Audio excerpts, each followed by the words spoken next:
Malanville, commune parmi les plus septentrionales du Bénin, à plus de 700 km de Cotonou. Ici comme ailleurs, ici peut-être pire qu'ailleurs, le problème de l'impossible accès à l'eau potable se pose avec acuité.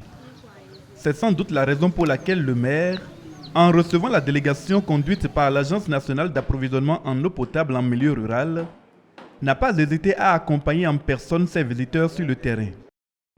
C'est l'arrondissement de Tombouctou qui accueillera l'ouvrage, bientôt mis à disposition par le gouvernement, dans le cadre de sa politique de fourniture d'eau potable à tous les Béninois. C'est un grand ouvrage qu'on veut réaliser pour satisfaire vos besoins en eau potable. Cela témoigne de la préoccupation que le gouvernement a d'améliorer les conditions de vie en milieu rural. C'est un ouvrage de 250 mètres cubes, hauteur sous cuve de 21 mètres.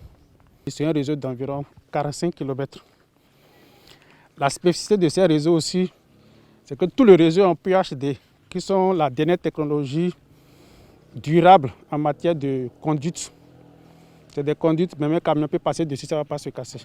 Donc, au niveau du site du château d'eau, il est prévu, le château d'eau même, une aire protégée de 20 sur 25 qui est clôturée, pavée, pour qu'on sente que c'est une infrastructure importante qui est là. Les sentiments des bénéficiaires oscillent entre gratitude et espoir. Pour toute l'équipe technique actuellement en place, pour cette remise donc, de site, et une remise de site qui va pouvoir, donc, avec la réalisation des infrastructures, va pouvoir alimenter donc, toute la région en eau potable.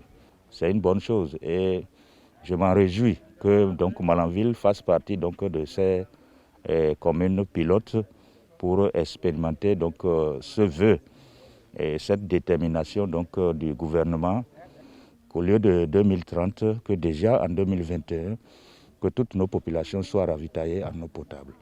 Voisine de Malanville, Kandi, une autre commune du département de la Liborie, abrite le dernier site à remettre à l'entreprise en charge des travaux dans le cadre de cette phase pilote. Ici aussi, l'accueil des autorités communales est chaleureux, témoignage de ce que le besoin d'eau potable était pressant. Un besoin auquel les autorités entendent répondre avec énergie. C'est un réseau de 30 km qui est exclusivement en PHD.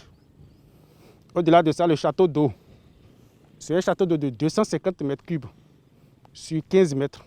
Entre-temps, on a réalisé aussi le forage. En termes de disposition, tout est prêt pour que l'entreprise commence les travaux immédiatement. C'est une aubaine pour nous et nous voudrons déjà dire que pour ce qui concerne la mairie, en ce qui concerne la collaboration avec les entrepreneurs, les ingénieurs qui vont être sur place, nous allons faire tout ce qui est humainement possible pour leur rendre la tâche suffisamment facile.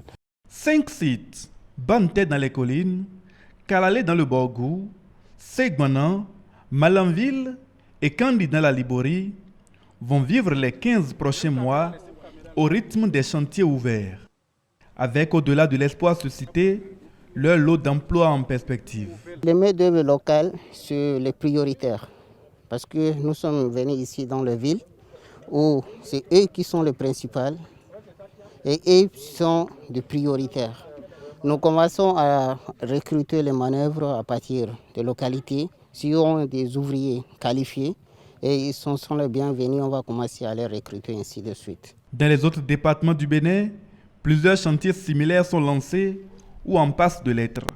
Soumis d'avance aux règles de gestion professionnalisées, impliquant durabilité et rentabilité des infrastructures envisagées. La couverture intégrale en eau potable du Bénin à l'horizon 2021 est en bonne voie.